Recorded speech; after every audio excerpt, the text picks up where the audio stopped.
Zee talkies प्रस्तुत अष्टविनायक यात्राच्या विशेष भागात सर्व भाविकांचं मनापासून स्वागत। 19 तारखेपासून आपण अष्टविनायक यात्रा सुरू केली आणि आज आपण ही यात्रा पूर्ण करणार।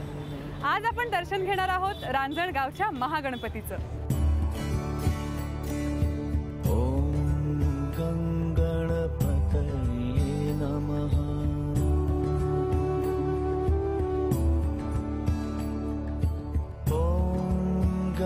गणपतये नमः। 10व्या शतकापासून ज्या स्थानाच्या इतिहासात नोंदी आहे अशा रांजणगावात मी येऊन पोहोचले। पुणे नगर रस्त्यावर रांजणगाव हे एक छोटंसं गाव। पुण्याहून जवळजवळ 50 किलोमीटर प्रवास करून मी इथे पोहोचले। श्रीमंत पेशवे लढाईनंतर मनशांतीसाठी इथे यायचे। त्यांनीच या मंदिराचा जीर्णोद्धार केला अशा नोंदी आहे। अष्टविनायक यात्रेतील आजचा शेवटचा गणपती। ह्या बाप्पाचं दर्शन घेतल्यावर तुम्हाला आणि मलाही मनशांती लाभेल।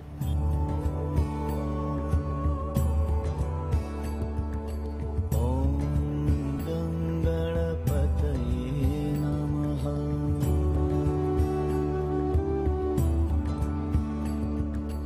ओम गणपतये नमः।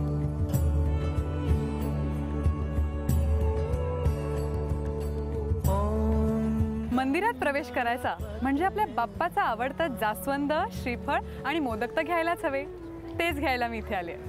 नमस्कार, मला सांगा तुम्ही किती वर्ष इथे फुलं विक्री करता? 15 ते 20 वर्षापासून आम्ही इथे हे करतो। नेहमी तर भाविकांची गर्दी असतेच, पण गणेशोत्सवात प्रचंड संख्येने इथे भाविक येतात। आता मी बघते की खूप गर्दी आहे, लाखोच्या संख्येने येतात। आणि गणपती बाप्पाचं आवडतं फुल म्हणजे जास्वंद, त्यामुळे जास्वंदाची मागणी खूप आहे। हो, मागणी खूप आहे। तर आता थोड्याच वेळात मी बाप्पाचं दर्शन घेणार आहे, तर मला फुलं आणि श्रीफळ हवं।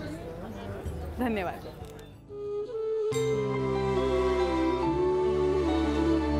श्री गणेशाय नमः। नारद उवाच प्रणम्य शिरसा देवं गौ। आता मी पोहोचले मंदिराच्या मुख्य प्रवेशद्वारापाशी। या प्रवेशद्वारापाशी गणपती बाप्पाचे द्वारपाल जय आणि विजय आहेत। हे द्वारपाल अष्टविनायकातील प्रत्येक गणपतीच्या प्रवेशद्वारापाशी आढळतात। प्रणम्य शिरसा देवं गौरीपुत्रं विनायकं भक्तावासं स्मरे नित्यं आयुः कामार्थसिद्धये। प्रथमं वक्रतुण्डं च एकदन्तं द्वितीयकं तृतीयं कृष्णपिङ्गाक्षं गजवक्त्रं चतुर्थकं लम्बोदरं पञ्चमं च षष्ठं विकटमेव च सप्तमं विघ्नराजेन्द्रं धूम्रवर्णं तथाष्टमम्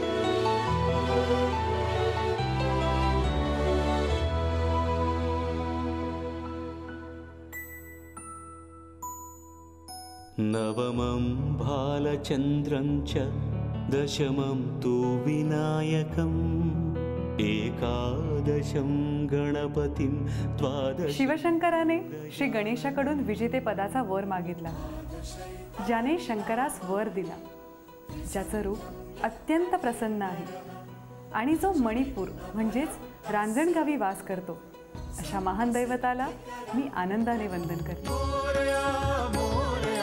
महागणपती मोरया मोरया मोरया महागणपती मोरया।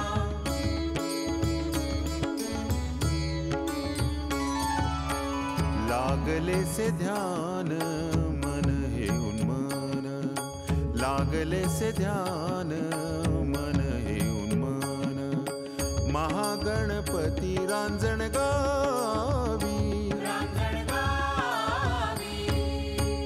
मूर्ती स्थापिली ही श्री शंकराने त्रिपुरासुर वधिला येथे। अरूपाचे रूप मूर्ती मोहक लावण्य भक्तीचे सामावले।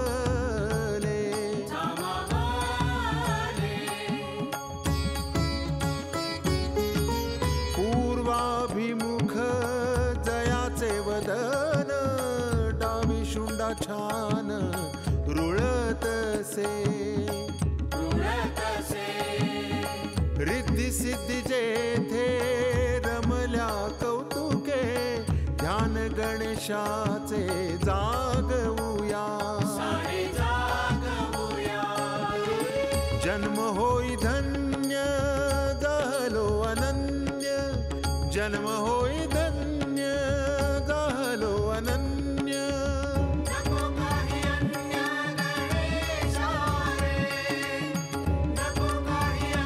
आपण महागणपतीचं दर्शन घेतोय आणि त्याबद्दल माहितीही गोळा करतोय. आता आपल्या सोबत आहेत रांजणगाव देवस्थान ट्रस्टचे मुख्य विश्वस्त महाराज मकरंदेव. नमस्कार. अष्टविनायकांपैकी महागणपती हा एक शक्तिशाली गणपती आहे. तर मग ह्या गणपतीची काय आख्यायिका आहे? महागणपतीची पौराणिक कथा आहे ती मुद्गल पुराणापासून आलेली आहे. गुत्समत नावाचे एक ऋषी मुनी होऊन गेले होते. ते गणेश भक्त होते. त्यांच्या शिंकेमधून एक लाल रंगाचा मुलगा जन्माला आला. हा मुलगा सुद्धा गणेश भक्त आणि शंकर भक्त होता आणि यांनी तपश्चर्या करून हा मुलगा मोठा झाला आणि त्या शंकरांनी त्याला वरदान दिलं की तुला कुणीही मारणार नाही. असा हा जो मुलगा होता त्याचं नाव होतं त्रिपुरासूर.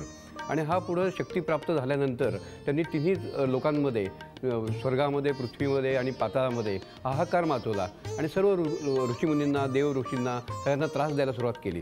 त्यावेळेस सर्व देव ऋषी शंकराकडे गेले की हा त्रिपुरासूर फारच त्रास देतो आहे, त्याला तर तुम्ही वध करा. म्हणून शंकरांनी सगळ्यांचं गाऱ्हाणं ऐकून त्रिपुरासूर राक्षसाचा वध करण्यासाठी म्हणून त्यांच्यावरती चाल करून गेले.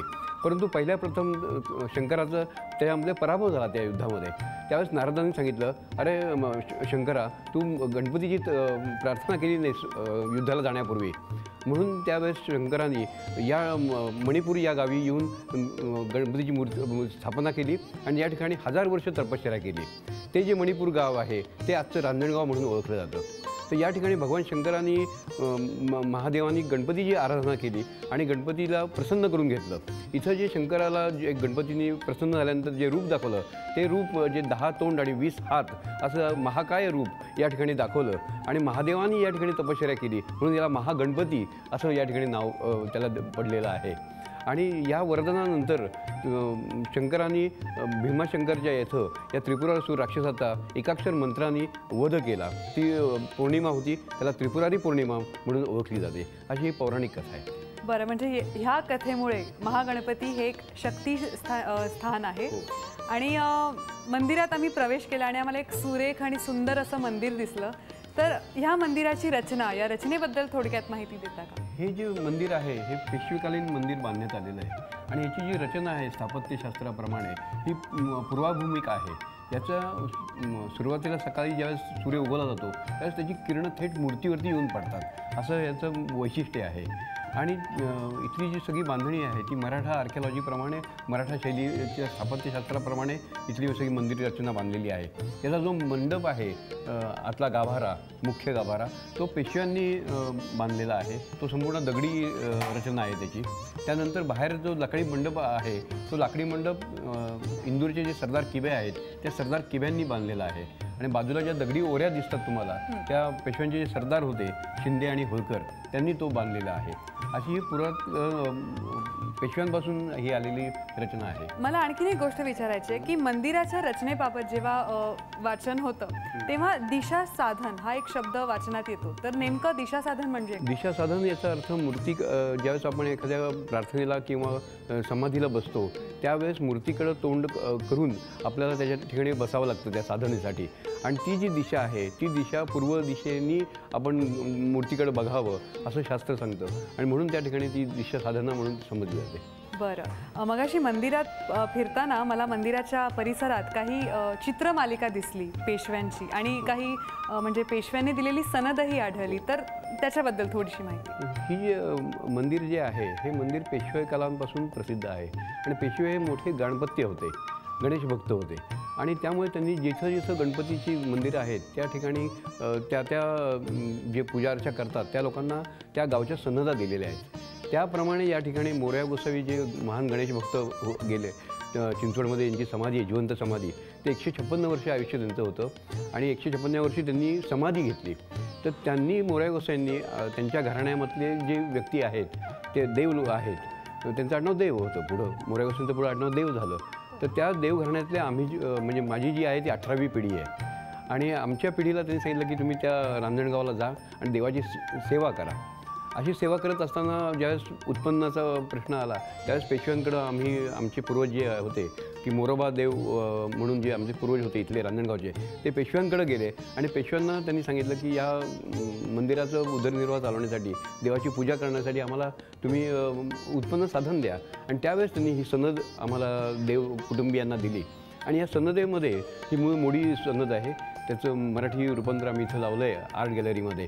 परंतु त्याचा उल्लेख जो आहे की इथलं जी पंचक्रोशी जी आहे रांजणगावची त्याचा इनाम वसूल करायचा आणि त्यामधला खर्च आहे तो देवाच्या पूजा अर्चेसाठी अन्नछत्रासाठी आणि उत्सवासाठी वापरायचा अशी ती सनद आहे. अरे वा, क्या बात आहे. धन्यवाद गुरुजी. अगदी अशी मौल्यवान माहिती माझ्यासोबत आणि झी टॉकीजच्या सर्व प्रेक्षकांसोबत तुम्ही शेअर केली त्याबद्दल धन्यवाद. आपण महाराजांकडून अतिशय मौल्यवान माहिती जाणून घेतली आहे. आता वेळ झाली आहे आपल्या लाडक्या कलावंताची बाप्पावरची श्रद्धा जाणून घ्यायची. चला तर मग. गणेशोत्सव माझ्यासाठी फार महत्त्वाचं म्हणजे आम्ही एक मला आठवत आहे की आमची जी सुरुवात होती म्हणजे शाहीर सभा आणि पार्टीजांनी काम करत असताना असंच गणेशोत्सव मंडळांना जाऊन भेटायचो आणि आम्ही सांगायचो की आम्हाला काहीतरी थोडंसं एक स्टेजवर काहीतरी करायला द्या, म्हणजे थोडं स्किट्स करू का, थोडी गाणी गाऊ का. तर आम्हाला बरेच आमच्या लालबाग परळमधल्या बरेच गणेशोत्सव मंडळांना आम्हाला त्यावेळेस या करा. पण खऱ्या अर्थाने प्लॅटफॉर्म त्याला मिळाला असं म्हणतो आम्ही. तर ते प्लॅटफॉर्म म्हणजे गणेशोत्सव मंडळ. आणि आज जे काय आम्ही आहोत तर खरंच खऱ्या अर्थाने गणपती बाप्पाच्या आशीर्वादामुळे आज या इथपर्यंत पोचला असं मला वाटतं. त्यामुळे गणेशोत्सव आणि गणेशोत्सव मंडळ आणि गणेशोत्सव मंडळातला तो स्टेज हे मी आयुष्यात कधीच विसरू शकत नाही. आता अभिषेकाची वेळ झाली ज्यासाठी तुम्ही खूप आतुर आहात. ज्या प्रेक्षकांनी अभिषेकासाठी आपली नावं पाठवली आहेत त्यांच्या नावाने आता इथे संकल्प सोडला जाणार आहे आणि त्यासाठी आपल्यासोबत आहेत सुरेंद्र गुरुजी. नमस्कार. पण तत्पूर्वी मला सर्व प्रेक्षकांना एक गोष्ट आवर्जून सांगायला आवडेल की या मंदिराच्या परिसरात महर्षी आश्रम ही वेदपाठ शाळा आहे आणि ह्या वेदपाठ शाळेतील काही वेदसंपन्न मुले आज आपल्यासाठी अथर्व शीर्ष म्हणणार आहेत. गुरुजी, ही काही प्रेक्षकांनी आपली नावं पाठवली आहेत तर मी तुम्हाला विनंती करते की त्यांच्या नावाचा आज इथे संकल्प सोडते. वक्रतुंड महाकाय सूर्यकोटि समप्रभं निर्विघ्नं कुरु मे देव सर्वकारेषु सर्वदा.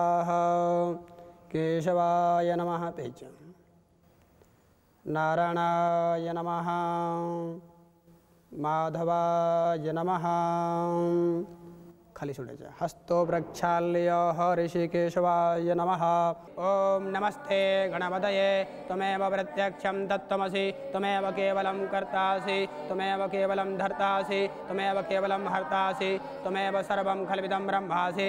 त्वं साक्षादात्मासि नित्यं. ऋतं वच्मि सत्यं वच्मि. अवतुं माम् अवक्तारम् अवश्रोतारम् अवधातारम् अवधाता अवानुजानव शिष्यम् अवपश्चातातो अपुरस्तातो उत्तरातातो दक्षिणा चूर्ध्वातातो वाधरातातो सर्वतो मां वाहि वाहि समन्तातो तुम्बाङ्मयस्त्वं जनमयः त्वानन्दमयस्त्वं ब्रह्ममयः त्वं सच्चिदानन्दादियोऽसि त्वं प्रत्यक्षं ब्रह्मासि.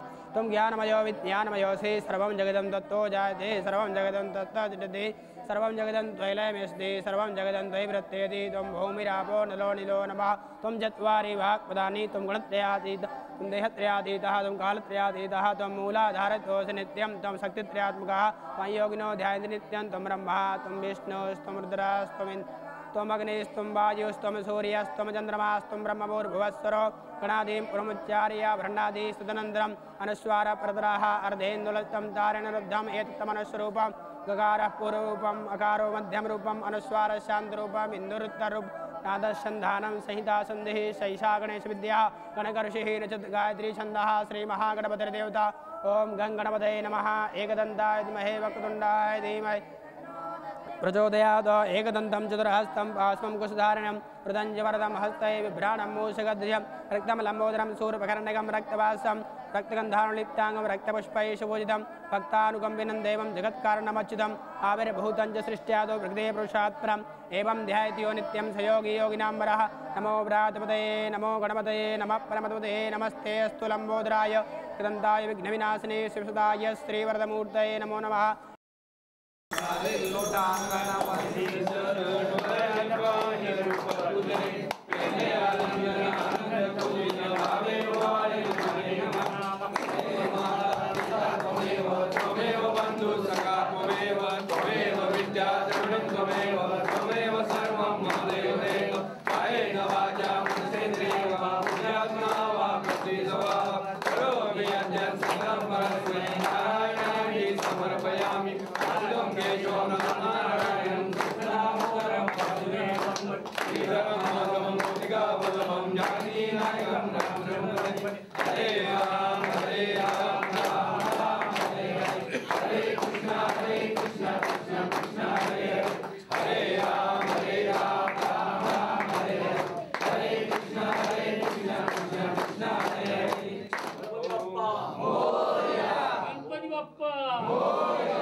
तारखेपासून आपण अष्टविनायक यात्रा सुरू केली आणि आज महागणपतीच्या आशीर्वादाने या यात्रेची सांगता झाली।